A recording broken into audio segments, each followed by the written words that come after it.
I am the true vine, and my Father is the gardener. He cuts off every branch in me that bears no fruit, while every branch that does bear fruit he prunes so that it will be even more fruitful. You are already clean because of the word I have spoken to you. Remain in me as I also remain in you. No branch can bear fruit by itself. It must remain in the vine. Neither can you bear fruit unless you remain in me. I am the vine, you are the branches. If you remain in me and I in you, you will bear much fruit. Apart from me, you can do nothing. If you do not remain in me, you are like a branch that is thrown away and withers. Such branches are picked up, thrown into the fire, and burned. If you remain in me and my words remain in you, ask whatever you wish, and it will be done for you. This is to my Father's glory, that you bear much fruit, showing yourselves to be my disciples. As the Father has loved me, so have I loved you. Now remain in my love. If you keep my commands, you will remain in my love, just as I have kept my Father's commands and remain in his love. I have told you this so that my joy may be in you, and that your joy may be complete.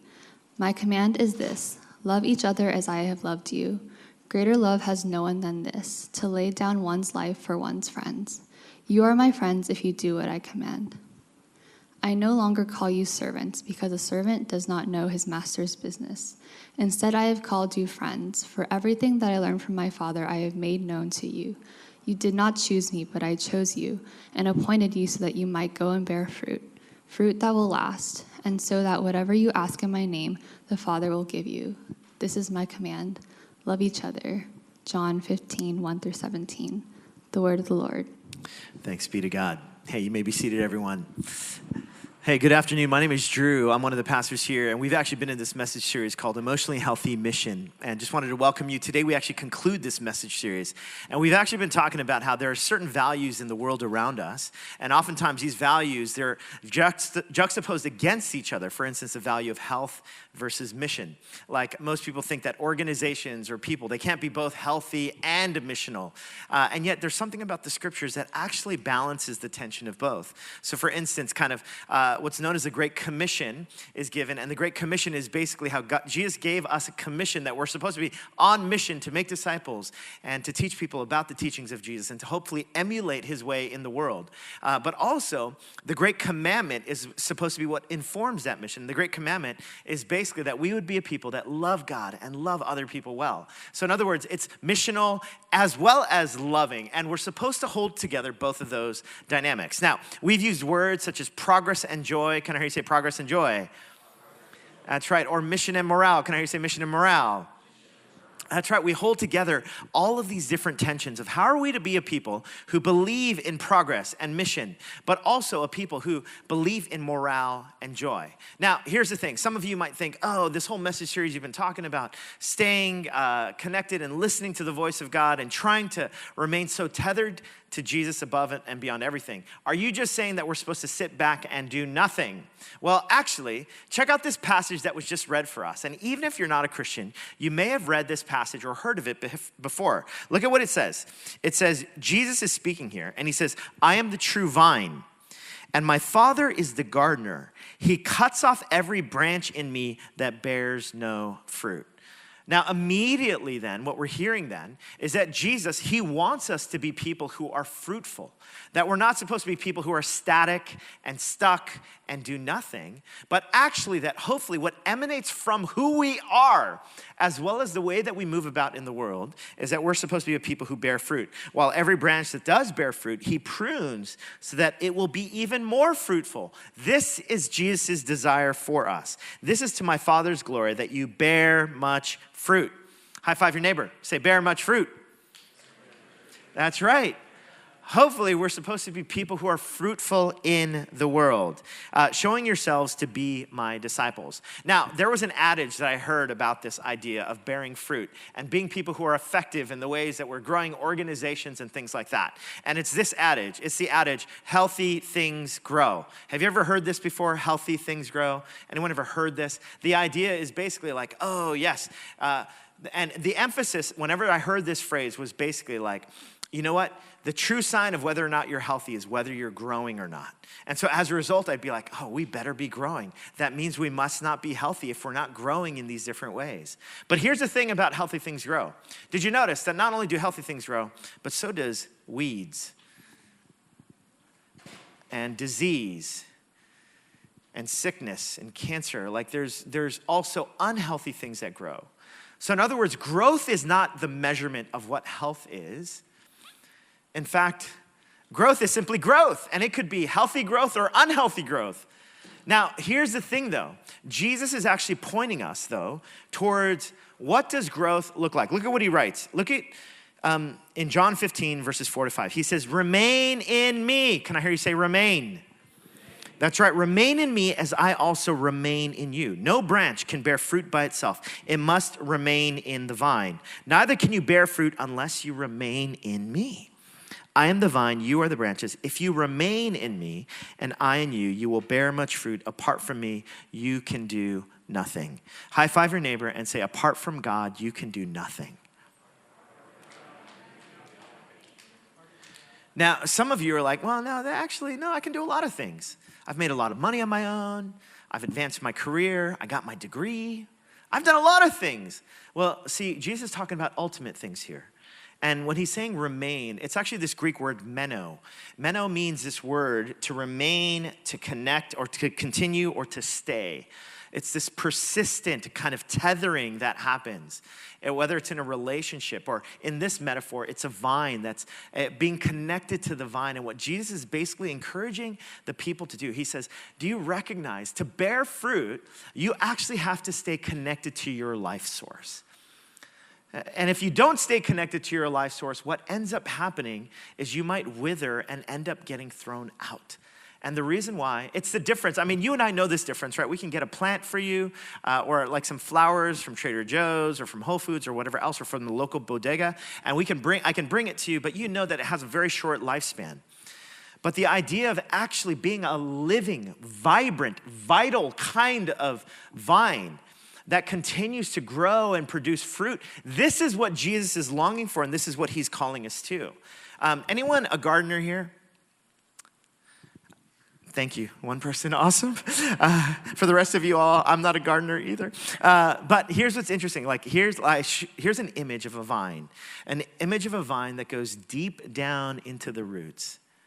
Now, oftentimes we just see what's happening on the surface, but of course, what's underneath in the ground, in the soil, the roots that go deep within. And that's how a vine actually comes outward and comes up from the earth, and it grows. Now, if I cut off a branch from this vine, it loses its life source. Now, you and I, you don't even have to be a gardener to know this. This dynamic that whenever we're cut off from any kind of life source, like things can become stagnant, stale, and eventually wither and die. And what Jesus is doing in such a stark kind of image, he's saying, don't you see? What it means to be in a relationship with me is that it's a relationship. That you're not cut off from your life source, but that you're actually connected and you remain rooted, you're persistent, you're connected to the vine. Now, there are certain things for gardeners that actually help vines to actually grow up and out. For instance, there's this image. It's the image of a trellis. A trellis that allows a vine to grow up and out. It gives structure, stability, flexibility in terms of how a vine can grow up and out. Now, the reality is most of us, when it comes down to our lives, like some of us are like, I like these metaphors or whatever, but I don't know if it really does anything to me, especially when it comes to my spiritual life. The reality is most of us, at the end of the day, we have a trellis in our own lives. We have a structure in our own lives. Now, I don't know what the vine might be for you. The vine might be your career. The vine might be your ambition. The vine might be money. The vine might be that one person that you're just trying to get to say yes to you to go out on a date with you. Your vine might be all sorts of other things, video games, Netflix, your streaming service of choice. Whatever it might be, so many of us, we actually have built a trellis for our lives. And the question is, what's the vine? And the question is, what is the scaffolding of your life? What is the trellis that you have built up? Now, in the history of the church, there's actually a phrase that's been used to talk about frameworks that are supposed to help the vine, help us to stay connected to Jesus. And the phrase or the description of this framework is called a rule of life.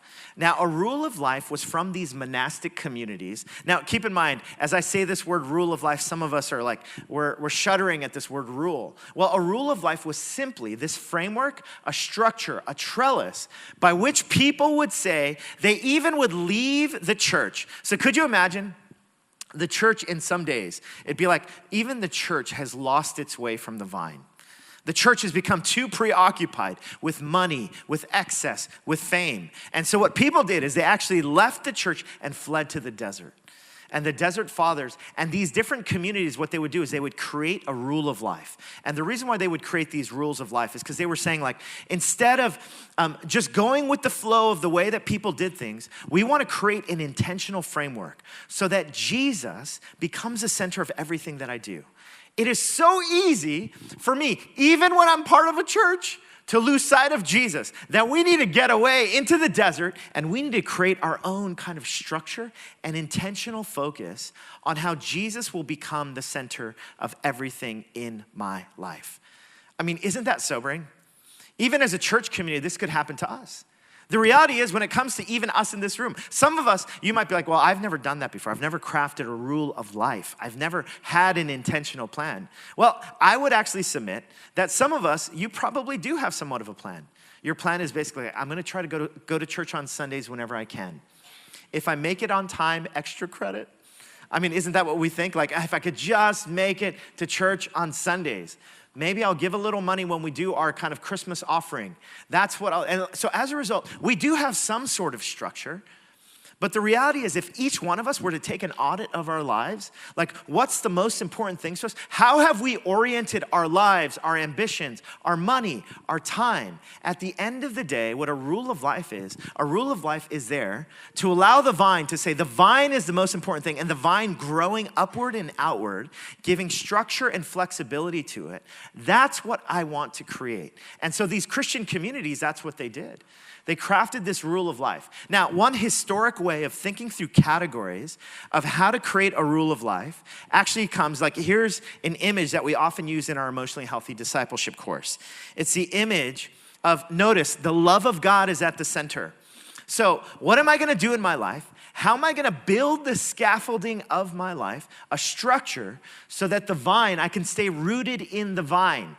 Now, the 4 different categories are prayer, like having a living relationship of prayer. Now, prayer is not just one-way communication, me just talking to God and God, this is what I need. Please give me this, like some vending machine God. Instead, prayer is actually a living relationship. It requires silence, listening. It's like, I mean, could you imagine having a relationship with someone that they just talked all the time? Some of you are like, I can actually imagine that, and it's awful. But in the same way, prayer is supposed to be this living relationship in communion with God. Now, the reason why prayer is up here, because prayer is the way that I stay in communication. I mean, this can so happen in marriage relationships, for instance. Like to my marriage to Tina. We've been married for 16 years now. But the reality is we've got 2 kids now, and we've got all these endless demands. I've got all these things to do at work. She's got all these obligations to follow. Here's what ends up happening. It's so easy to happen in a marriage relationship. I can say all day long, Tina's the most important person in my life. Oh my goodness, she's my boo. She's everything to me. Now, some of you are like, I've never heard you say boo before. I haven't either. I don't know where that came out from. But nonetheless, I can say all day long how important Tina is for me. But if one were to take an audit of the structure of my life, you'd probably ask the question, well, hey, Drew, like you say that Tina is the most important person in your life. But the reality is when it comes to your relationship with her, you're not really cultivating a relationship with her. You don't prioritize spending time with her, listening to her. Now, in the same way, the same is true of God. If this is a living relationship, and what prayer does is prayer is this tethering to Jesus to say, my life is informed by listening to God, sharing with God, in conversation with God. This is where the scriptures are so important as well. Now, prayer is one part of this, but also rest. Rest is a way of connecting with the love of God. Isn't that interesting? Some of you maybe like rest. You're like, we're in New York City. I moved to this city because it's the city that never sleeps. I moved here so I could get my favorite sandwich at 1 a.m. I mean, why would I even need to rest? Well, I mean, the beautiful thing about God is that even in the 10 Commandments, the fourth commandment is to remember the Sabbath and keep it holy. In other words, to have a day of rest. And what was the day of rest there for? The day of rest was there so that in your rest, you might meet the living God. You might experience the kind of love that allows you to rest. You know what I'm talking about when someone does something for you and you just get to be loved on. I mean, isn't that what all of us long for? And that's what a Sabbath is. And God has provided this. And so, but here's the thing, especially in a city like this, we become so driven by work, performance, achievement, getting things done, that we lose sight on resting and finding our deeply rooted identity in resting in God's love. Now, this is also part of a rule of life that we're supposed to keep. But not only prayer, rest, but also relationships. The relationships that are going to become key to me. Like I mentioned, I can say all day long that Tina's the most important person to me. My kids are the most important person. But if someone were to do an audit of my life, they'd be like, actually, Drew, it seems like the church is more important than your relationship with your family. They can easily take a look and they say, actually, you like traveling more than you like spending time at home around a dinner table. Like, do you see how this can happen so easily? Now, I can say till I'm blue in the face. And let me tell you, like, I trust you all. Well, I don't trust all of you. But nonetheless, if you were to say to me, like, I trust, like, you're going to say, like, oh, yeah, Jesus is the most important person. Like, my relationships are the most important person to me. All of us would say family is so important. My friendships are so important. Like, every one of us would say this. But in many ways, listen, I see your heart. God bless your heart. But in some ways, it's not about your heart. It's about your trellis. What does your schedule say? What does your money say? What does your thought life say? You're like, but oh, my heart though, my heart. I'm telling you, I'm so in love with Tina. I gave her my vows, and it's just like, well, honestly, it looks like you like watching the football more than you like spending time with your wife, like at the end of the day. Now, and again, see, it's not so much about we need to actually put action towards what we say we value. See, it's not only prayer, rest, relationships, but it also when it comes to work, what are the things that I'm going to prioritize? Now, Eugene Peterson, who's a spiritual writer, he actually uses this phrase where he says, you are busy because you are lazy. Now, I remember hearing that and being like, oh, like busy because I'm lazy. How dare you say that? Like, busy people are not lazy. In fact, they're the people that I want to work with. They're the people that I believe like belong in a city like this. In fact, busy people are industrious. They're the ones who get things done. And here's what Eugene Peterson says. He says, no. See, you are busy because you are lazy in terms of what you're going to prioritize in your life. We're lazy about prioritizing prayer, rest, relationships, and work. And so as a result, we end up saying yes to anyone and everyone. And as a result, I become a busybody who's constantly going around every other which way without a clear sense of purpose and direction in what's really important to me. Now, like I said, I trust everyone's heart here in terms of if you were to share with me, my heart is saying what's important to me is my relationship with God. What's important to me is my relationship with my loved ones. But at the end of the day, what does your trellis look like? What is the texture of your life look like? And Peterson says, you are busy because you are lazy. I know this to be true because I tend to be so lazy about what to prioritize. And so as a result, I find myself in this rabbit hole, of YouTube videos, of whatever else, whatever can occupy my time and heart. And then I realize, oh my goodness, what have I been doing with my time and energy? I mean, this happens to all of us. Unless there's a fortitude to remain as connected to the vine as we can. Now, here's the beautiful thing. Look at what Jesus says. Jesus says, if you remain in me and I in you, he says, you will bear much fruit. High five your neighbor and say, you will bear much fruit. I mean, isn't this beautiful? He doesn't say you might. He doesn't say like, oh, like if you remain in me, like, well, you could have spent more time working on your profit and loss in your company, like that may have been a better decision for you. No, do you see what he's saying? He's saying, you will bear much fruit. Like, do you see, if you stay tethered to Jesus, and this is where the number one mission then becomes the great commandment. The number one mission is loving God and staying connected to God. This is where he's saying, see, if you want, the healthy thing that grows is, it's healthy when you're connected to the true vine. You will bear much fruit. In fact, you don't even have to worry about the missional part. You can act, if you just stay connected to Jesus, and as you are obedient to the ways of Jesus, God can do something in you to bear lasting fruit. What a promise. What a reassurance. Now, here's the thing. Like, for me, I've preached so many sermons. I've been a pastor for many years. It is so easy for me to do perfunctory, like pastoral things, greet people on Sundays, say hello, preach some sermons, go home, and honestly do it without a life of prayer or connected to God. And what's so scary for me is I can do that as a pastor. I mean, imagine the other vocations where my vocation is supposed to be in this religious field. Imagine for you all. Like the tidal wave of pressure that's coming upon you when it comes to money, pressure, and all these other ways, it is so easy to become untethered to Jesus. For me as a pastor, it's hard enough to do this. So as a result, I mean, my wife and I, we like, as I was wrestling with this, I was like, God, like, I have so many longings for what our church could be and for what I could be. And for me to get rooted again, like to hear the grace of God, like the grace of God that says, Drew, do you realize if you just, honestly, if you can remain, if the one thing, more than anything else in the world, if you can just remain connected to the vine, you will bear much fruit. Now, that fruit might not look like what the world might deem as successful.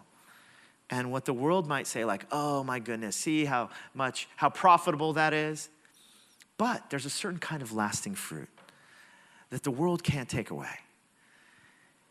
And so for any one of us, what does it look like for us to say, I will remain? Now, here's the thing. My wife and I, then, we actually do the exercise of actually crafting a rule of life. Here's our rule of life, written deliberately in small print, so that hopefully you cannot read it. But nonetheless, it's our conscious plan to hopefully, when it comes to prayer, rest, relationships, and work, are we going to prioritize as much as we can the things that are really important to us? Now, for every single one of us, and we actually have this exercise called Crafting a Rule of Life that we offer every fall and every January. And it's an opportunity for us to actually make an intentional plan. Because again, the reality is all of our hearts are like, oh, my heart is for God. It is. My heart is for my loved ones. It is. But the reality is it's like, but also I get sucked into the tentacles of what the culture wants to tell me is what's important to me. And unless we start making a plan or at least shooting for something to say, Jesus, I want my number one goal, that you are my one thing, to be rooted in you when it comes to prayer, relationships.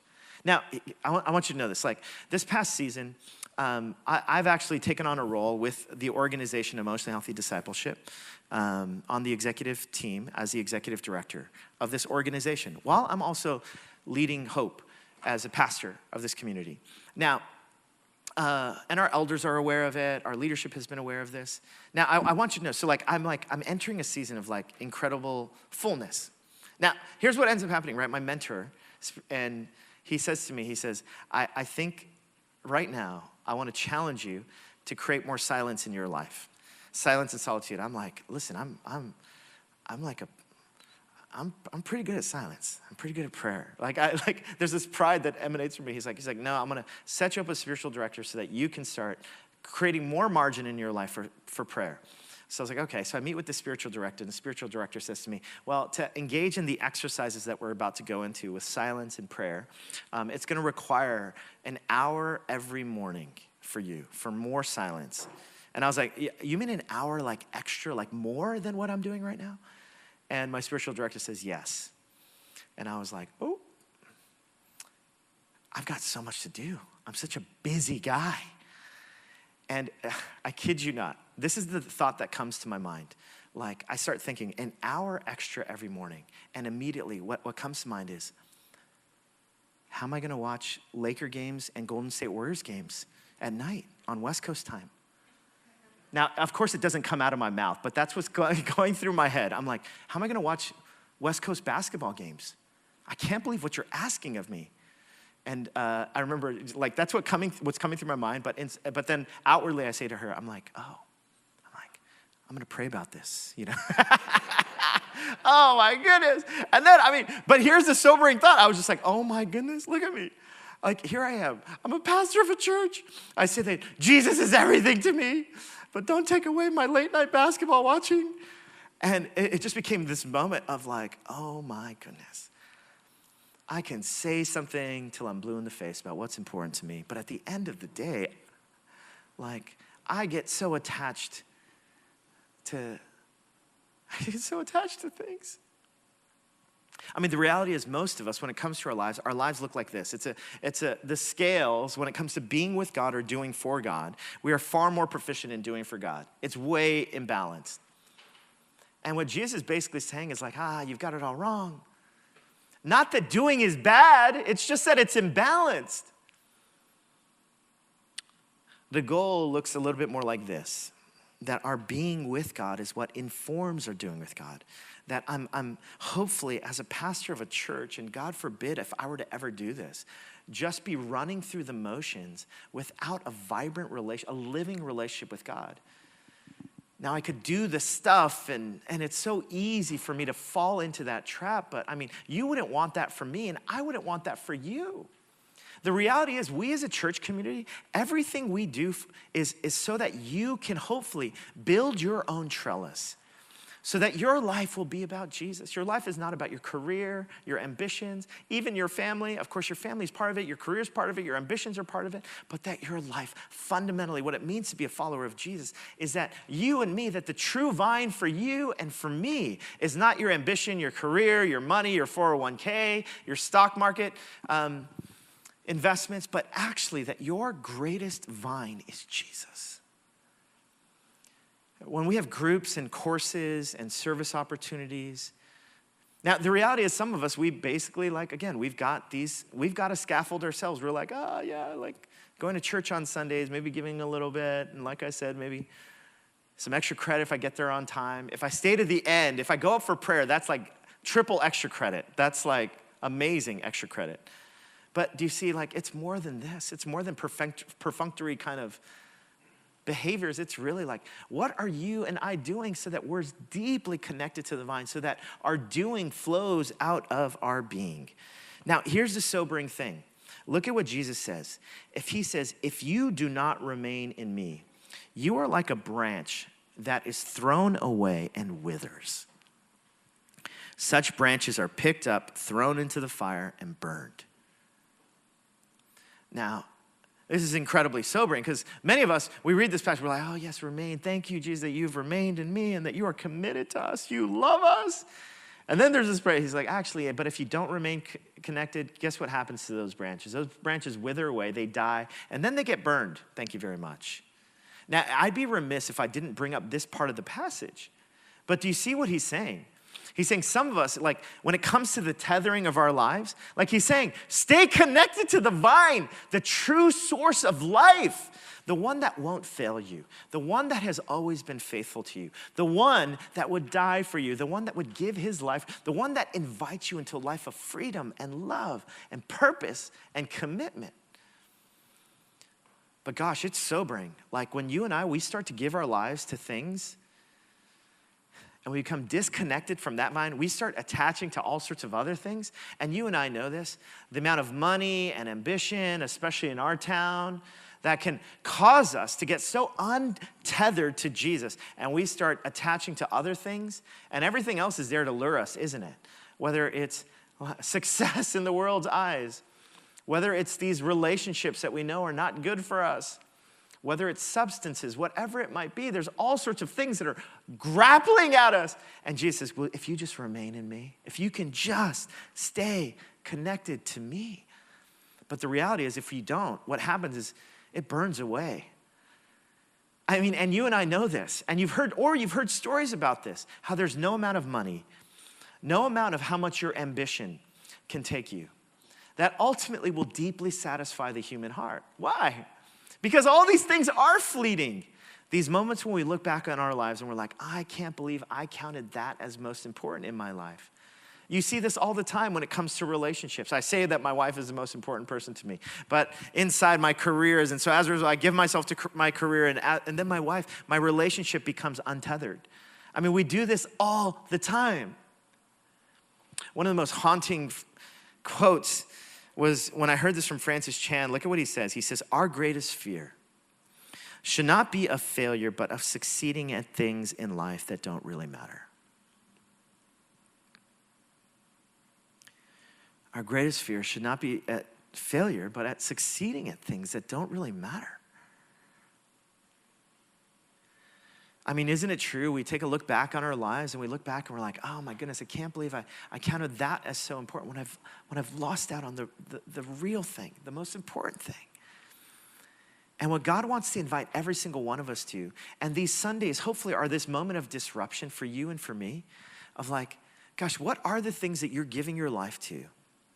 That what if today is a grace for you? What if today, of all the places that you could be, God gave you the grace of today, so that somehow you're starting to realize, oh my goodness, I've been preoccupied with things, and maybe I've even been succeeding at things that ultimately don't really matter. And what if some of us, we've been giving our minds and our thoughts and our energy to West Coast basketball. No, I'm just kidding. But you're just giving yourself to things, and you're just like, what am I doing with my life? And what if the grace for you today is actually to come before the living God? Say, God, I just want my heart. I want to become realigned with you. I want to attach again to the true vine that gives real life. It gives real contentment and joy.